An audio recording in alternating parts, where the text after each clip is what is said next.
Hi everyone, welcome back to another episode of the Seattle Stitcher. This is actually going to be in extra because this is just kind of my little stitchy spot. So there'll be a few different ways that I place the camera today, but I am behind the camera today because I want to show you guys pretty much how I store my stuff and how I leave my stitchy spot every night.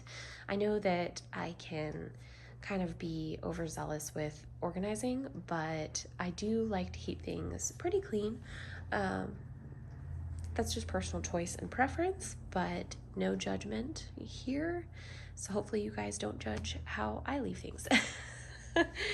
So I have my craft cart. I push it up against the couch every evening when I leave my little stitchy setup, and I pretty much throw everything into a bin on my couch so that nothing is actually really left out completely.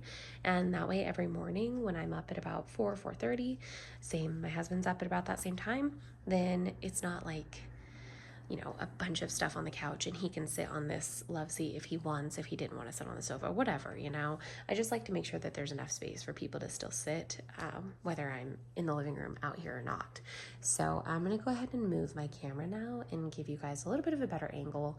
But this, in all, is like where I stitch, where I sit. I sit here, typically my rolling cart, the top tray, which I particularly like this cart because it does have that flat surface tray. I'll link this one in my description box. But in this, I'm able to put my BenQ lamp on here. I just don't have it on there right now because I am swapping lamps for a different BenQ lamp, and so I just kind of preemptively cleared the space, getting it ready for that. So yeah, let me move you guys in. I have rolled away my craft cart and pushed you guys a little bit forward, so now you can see this is the actual spot I would sit in to stitch. Project I'm currently working on, and my bin here, which is massive, okay? It takes up almost an entire couch cushion, and this is just a standard size couch, but obviously that is quite large. So in the bin is essentially how I collect all of the things I have actively worked on in the past 2 weeks or between duration of Flosstubes. So I did just film, so that means that there's not very much in there. It's pretty empty. Sometimes I leave projects in there that I know I need to work on. For instance, the round robin project, or, you know, maybe a project that I know I'm going to be pulling out later this week, or maybe even the following week, because again, it's that 2-week duration between Flosstubes.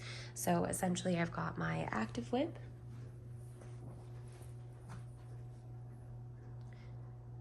and I am just sectioning off portions of this and stitching as I go. So I'll like section off a new part today and stitch that in.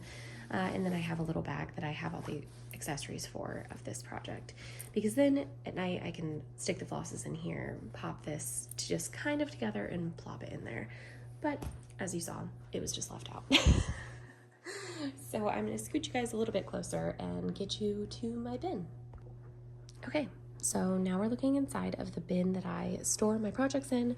I like this bin particularly. I got it at TJ Maxx or Home Goods, a store like that, because of how wide it is. I know it's large. The StitchCon bag from last year I also used for this exact purpose, but I just replaced it because I thought this one looked a little bit more nice in my living room.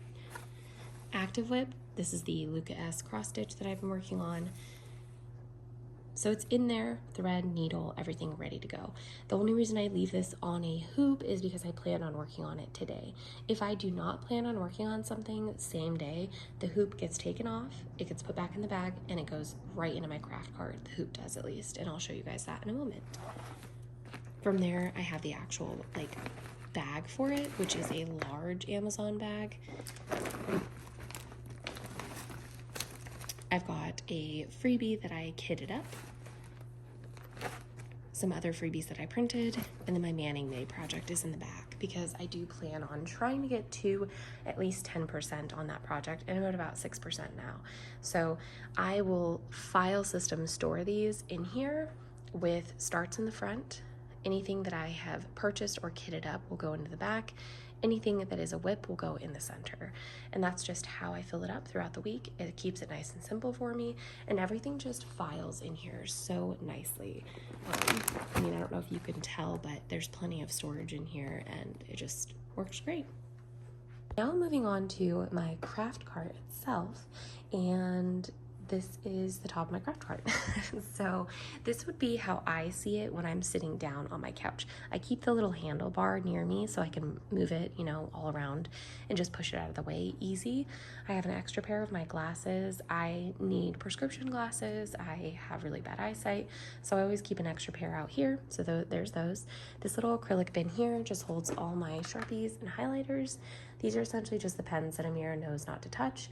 I will eventually have to move these up higher as Malachi gets older, my little baby, but right now I'm able to keep them there. My daughter's really good about kind of, I don't know, like she understands that she has her markers and her pens, and then I have mine. This is my Ort jar. I do empty my Ort jar. I know that's like controversial. I empty it every Sunday, so I don't have very much floss in there, obviously. It never gets full. I keep some wax here because I'm kind of experimenting using beeswax all the time, seeing how it goes. And I'm also experimenting just using a floss threader all the time instead of like trying to struggle with my threads. This is a little piece of acrylic. It was like came in that little 4x4 picture frame actually, but I knew I wasn't going to use that that little, like I wasn't going to use this for a picture frame. As you can see, it's very dirty because I've been putting my cups on it. It kind of made the perfect little cup holder because I do drink a lot of water. I drink about 1 gallon a day, and so this is just my huge water cup. Obviously filled it up this morning and needs to be filled up again. Here is a purse holder, but I have flosses on it. Someone at StitchCon had come around and passed these out, and I'm so sorry, I can't remember your name, but I know that she was super nice, had stopped by and talked to Bridget and myself, and she was just super sweet, gave those to us, and mentioned how you could use it at StitchCon, but I continue to use mine at home because with these flat surface tables, I don't have a way to really hang flosses from them, which typically I would take like a command hook, or craft carts typically sell little hook accessories. I'll show you guys those in a moment, and you can attach those and hang your flosses from there. But essentially this is my active project, which is right over there, so I need the flosses to be nice and conveniently close, and so they are just hanging typically right in front of me, because this would be right in front of me as I sit there and stitch. So I'm gonna go down a level on the craft cart, but I'll meet you there. All right, here we are, level 2. And as you can see, obviously this is metal, so it's magnetic. So I do have a lot of my little, gosh, what are these called? Needle minders. I don't know why I couldn't think of that. I've got a lot of needle minders here. I do have some active needles. Obviously, I've been working on a lot of large kits, and sometimes that means that I use multiple needles for one project. So I've got those all sitting here, but I do pop them away whatever I can remember to at the end of the night, but a lot of the time I end up leaving them on whatever floss drop I was using. But anyway, all my little scissors, they're inside this cubby here because I do have an acrylic holder inside of this station, right? So in here, floss drops, binder rings, kind of my favorite kinds. So like this kind I use for silks. These I use for standard projects. I've got some Adam Hart ones. I was sent these by an Etsy shop. Her and her husband, I want to say, they do these, which I really like them. I wish that this hole was smaller though, and that this hole was larger, because you know, it's wooden, so I don't really want to pull my threads in and out of this non-finished wooden hole, because I don't feel like, I don't know, it's pretty smooth. I don't feel like the flosses would catch on them, but I do wish that they were finished with something to kind of seal it, like a clear coat. Anyways, I have some of those, and then in here is stitch markers for knitting, so that's why I've kind of got a mix, because this is my craft cart, so I'm using stuff that is things that I reach for frequently. So when I'm knitting, it definitely is, you know, it's gonna be knitting stuff. But in here I also have like scissor fobs and all that good stuff. In the back, which I think you guys can see, I have my mag eyes because I have been pulling those out a lot more recently. So I've got mag eyes, I've got the attachments for those, and a hole punch because you definitely use a hole punch a lot. I'd mentioned though the little hooks. So this is one style of the little hooks, and they just clip onto your little craft cart, and this specific cart is not like any other, I will say. The lip of it is not very large, and so it makes it to where this isn't like a firm, tight hold. So if you have a larger dog, cats that swing at things, toddlers, then I would say that this is probably not the best hook, or I would just use these hooks on a regular craft cart. It's specifically this craft cart that these hooks don't fit onto, but it works for me. If I need another place to store flosses, I can fit a binder ring, for instance, right on there. So that's the way I like it. But anyways, I'm going to flip this around so you guys can see what's happening along the back here. Now that we're looking at the back of my craft cart, I will say this is the back of a craft cart of someone who has a newborn, so he's not walking yet, and a 6-year-old who knows better than to touch this cart.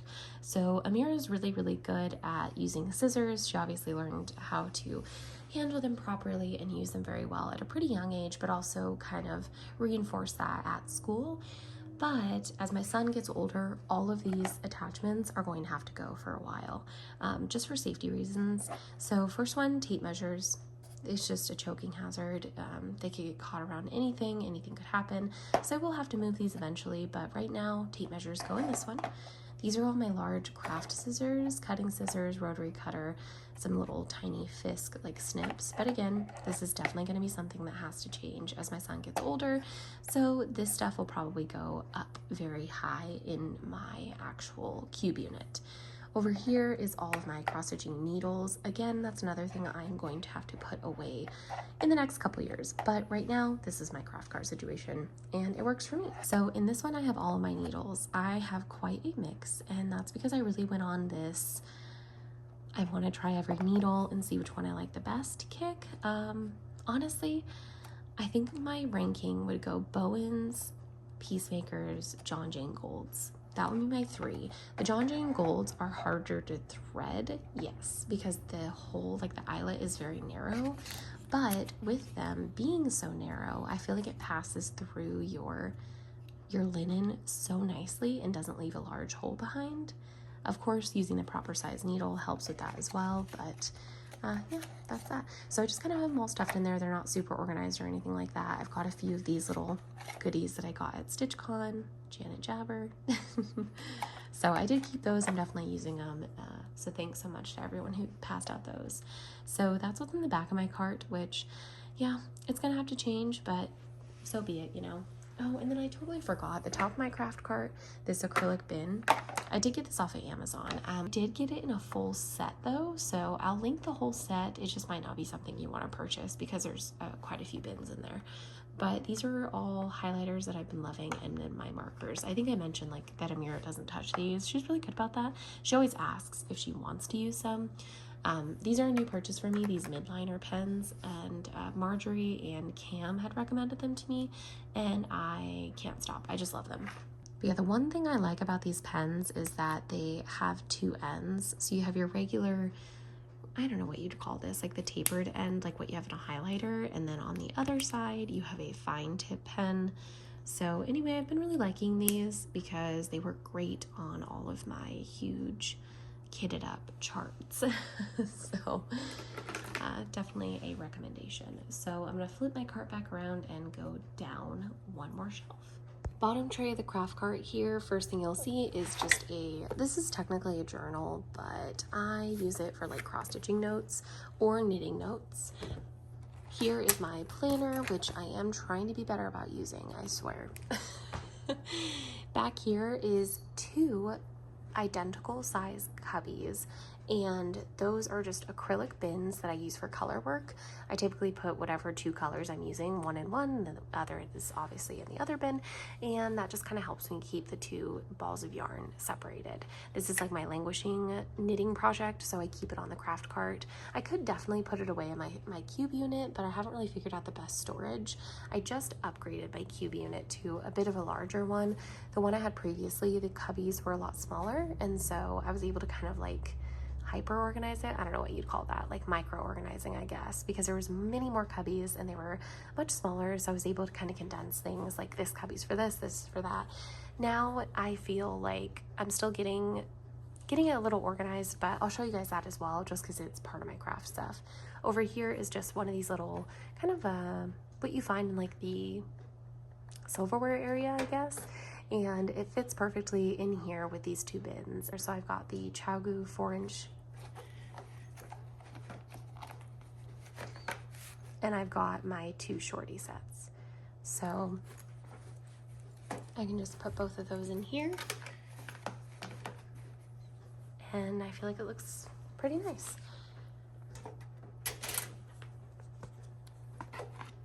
It's exactly how I store my craft stuff, and this will just get pushed right up against my couch, and that's how I leave it every night. Typically I'll just pull this over and I press it up against the couch so that these threads are like tight up against the side. I do have a cat, but he doesn't seem to care about my threads, luckily. Touch wood, right? But that's just what I tend to do. It works for me. That's my craft cart. I'm gonna move on to the cube unit that you guys saw at the beginning of the video and show you how I organize that. Okay, hopefully this isn't too shaky, but essentially I have rolled my craft cart back on over, and it's getting brighter out, so I'm using overhead light right now. Sorry about the shadows. Top shelf, I've got my ball winder, all my knitting books. This is my active whip basket, all my cones of yarn. Moving down from there, yarn. These 3 here are kits that I've opened and started, and from here over is new kits, things I've kitted up that I have not started. Over here, more yarn. Down here, more yarn that is organized into bins. This is like, these 2 are yarns that I would knit hats out of or baby sweaters, and these 2 are colorwork yarn. This is like my scrap yarn bin. Some of it is obviously new balls of yarn, but a lot of it is already caked up. Next cubby, it does hold this bin, which is all of my fabric that's not in an active project. So these are like half yards or scraps on this end, or my Ada here that I don't have kitted up with anything. So this typically is housed inside of this bin. Okay, sorry about the lighting. I know it is not the best, but in this bin here, I do have like my other, I guess all my cross stitch stuff essentially. So in here I have these small bins, which honestly, these were a mistake. I thought I'd ordered a larger size, but they're extremely small and they just house my DMC by number. These are the ones that I don't have like on floss drops. So I've got, you know, a good little selection of those. In there, I also have all of my floss drop DMCs. So these are on binder rings by the number. So like all the 1 through 100, 200 to, or 100 through 200, you know, it's like, it's all together by number. So that's how I store them, and they're just equally micro-organized on binder rings. Down in there is a hole punch. There's another one of those little organizers that can hold like silverware and stuff for little drawers, and I have like some silks and stuff in there.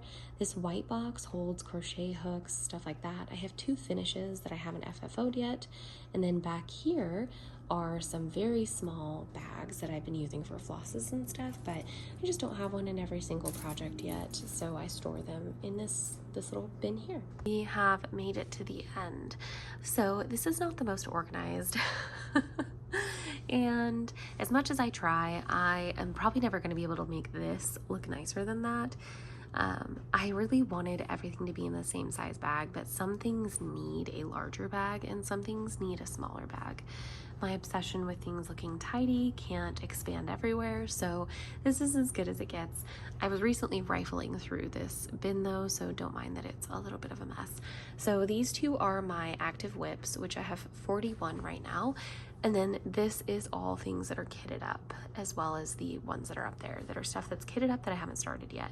So it's a lot. Some of it is more than one in a single bag, but I just don't really have a better way of organizing that stuff right now. I think the best or the easiest way would be to have the flosses just on a big binder ring inside of one of these bins. The fabrics folded nicely again in a bin, and then maybe just having a binder to hold all of the patterns themselves. But I like having things ready to go all in one bag, fabric and everything. So that's what I do. that is my little crafting situation. You'll see right here, just in the corner, that is a Swift, an Amish style Swift. So that's what I use when I am caking up yarn. But yeah, that's all my crafty stuff. I hope you guys enjoyed, and hope you have a good rest of the week. Bye.